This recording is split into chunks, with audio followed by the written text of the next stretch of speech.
The Egyptian Book of the Dead, or the Book of Coming Forth by Day, as it was known in ancient Egypt, was not just a religious text, it was a critical element in the funerary process. This collection of spells, prayers, and incantations was carefully designed to guide the deceased through the underworld, or duat, and into the afterlife. But the Book of the Dead was not simply about navigating the afterlife. It was about transformation and preservation, ensuring that the deceased would live on forever, protected from the many dangers they might face in the realm beyond. Although we often think of the Book of the Dead as a single, unified text, in reality, it was a compilation of various spells that evolved over centuries. Its earliest precursors were the pyramid texts, used exclusively for royalty during the Old Kingdom, from around 2686 BCE to 2181 BCE.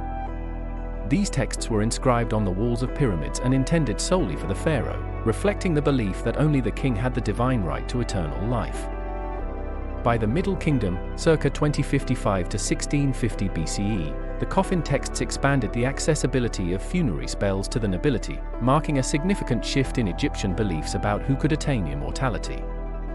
By the time we reach the New Kingdom, circa 1550 to 1070 BCE, these texts had evolved into the Book of the Dead, which was available to anyone wealthy enough to commission one. For the ancient Egyptians, death was not an end, but a transition to a new form of existence. However, the journey to reach the afterlife was fraught with peril. After being mummified and placed inside their tomb, the deceased faced a daunting series of challenges in the duat. The duat was not just a passive realm, it was a landscape filled with dangers, hostile forces, and gods who would judge the soul's worthiness. Without proper preparation, the soul might be lost, condemned, or even destroyed. One of the most significant dangers was the weighing of the heart ceremony.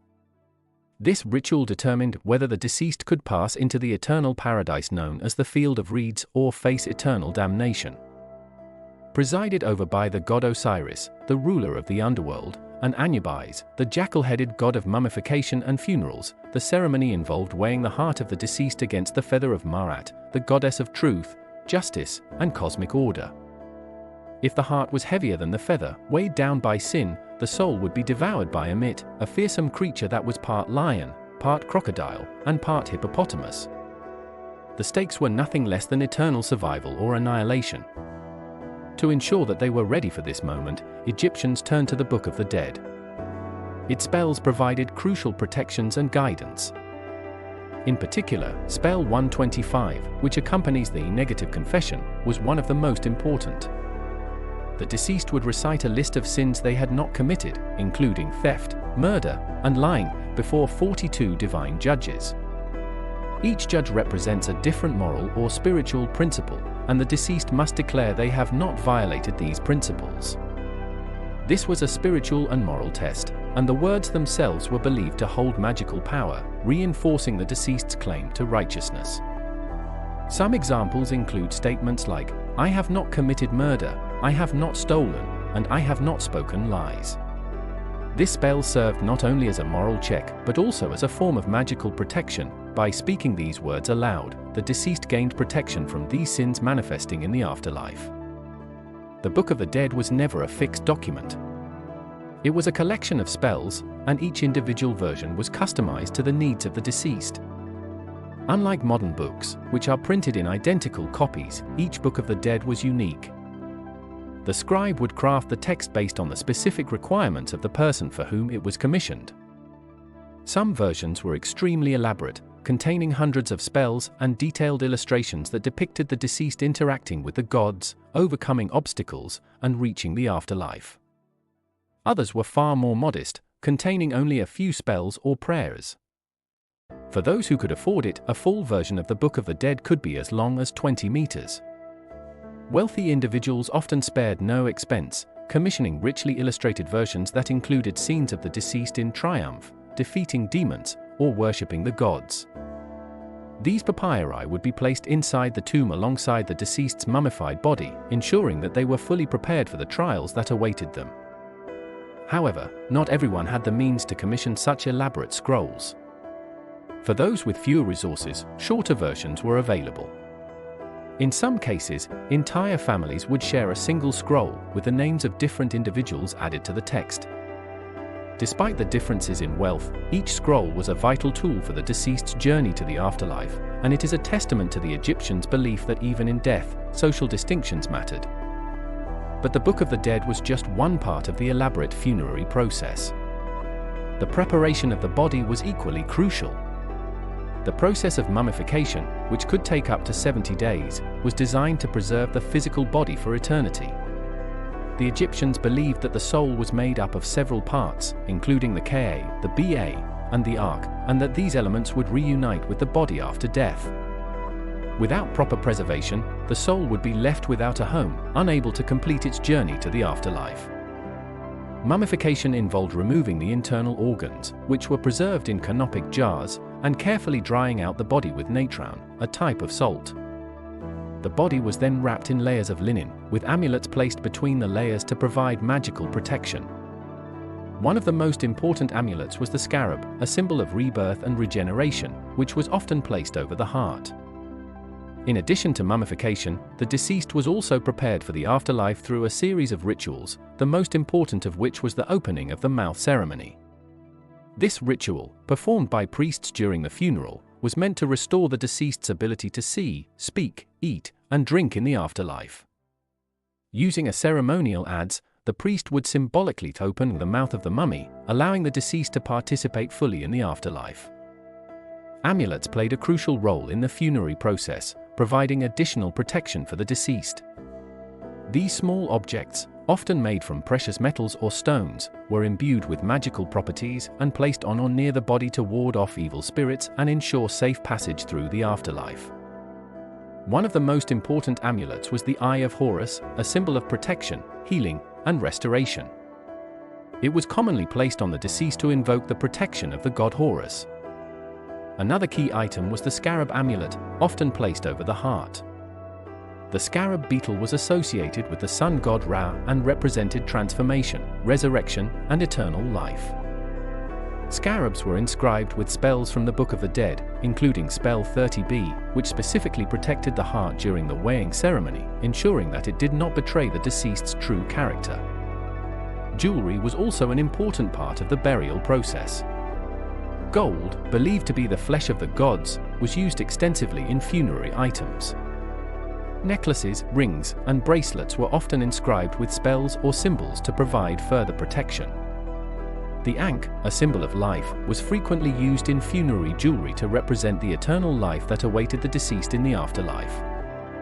Another crucial spell is spell 30b, which involves the heart. This spell was intended to prevent the deceased's heart from betraying them during the weighing of the heart ceremony. The Egyptians believed that the heart was the seat of the individual's thoughts, emotions, and memories. If the heart spoke against its owner during the trial, it could doom the deceased. Spell 30b is a plea to the heart, urging it not to testify against the deceased during the final judgment. Spell 6, also known as the Tushabti spell, had a more practical purpose. Shabti were small funerary figurines placed inside the tomb to serve as substitutes for the deceased in the afterlife. If the deceased were called upon to perform manual labor in the field of reeds, a paradise where they could live eternally, these Shabti figures would perform the work on their behalf. Spell 6 ensured that these figurines would come to life when needed, sparing the deceased from the burdens of work in the afterlife.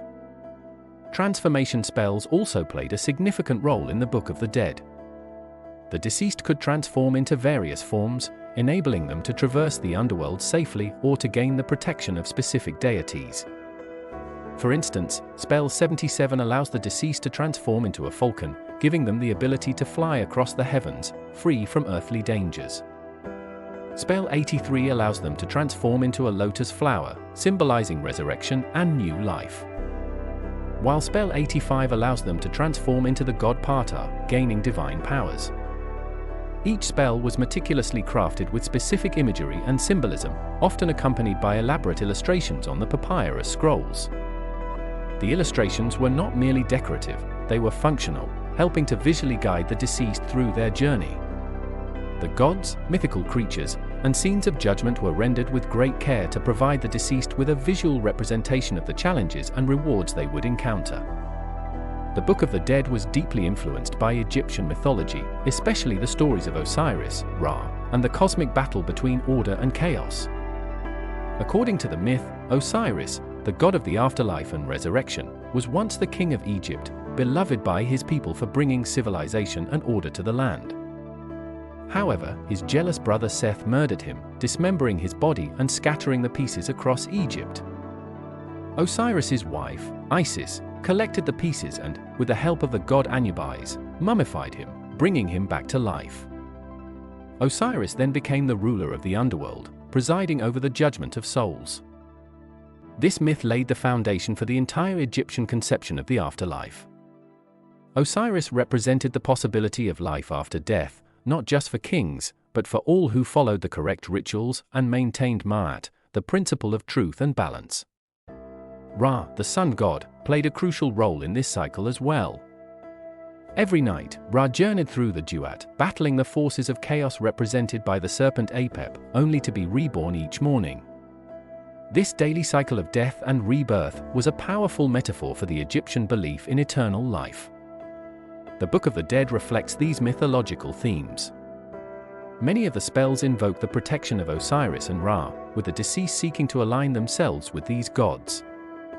For example, Spell 17 is a complex hymn to Ra, filled with cryptic references to his various forms and roles in the universe. This spell allowed the deceased to merge with Ra, symbolizing their rebirth and ascent to the afterlife. Anubis, the god of mummification and the protector of graves, is also a central figure in the Book of the Dead. He is often depicted overseeing the weighing of the heart ceremony, or leading the deceased through the various gates of the underworld. His presence is a reminder of the importance of proper burial practices, as he was believed to guard the body and soul of the deceased. The gods of the underworld were not the only deities invoked in the Book of the Dead. The goddess Isis, the mother goddess and protector, frequently appears in the texts, offering her magical powers to assist the deceased. Her role as the wife of Osiris and the mother of Horus made her a powerful ally for the dead, as she symbolized both life-giving magic and protection from harm. The Egyptian Book of the Dead was much more than a collection of prayers. It was a carefully constructed roadmap to the afterlife, filled with spells, mythological references, and magical protections. It represented the Egyptians' belief in a world where death was not an end, but a transition, one that required knowledge, preparation, and divine assistance. As we continue to explore the intricacies of ancient Egyptian beliefs, we will look deeper into the symbolism and meaning behind their rituals, gods, and funerary practices. Join us in our next episode, where we will explore the mythology surrounding some of Egypt's most revered deities and how they influence the journey through the underworld. If you enjoyed this episode, don't forget to like, subscribe, and hit the notification bell to stay updated with our series on the Egyptian Book of the Dead and ancient Egyptian history.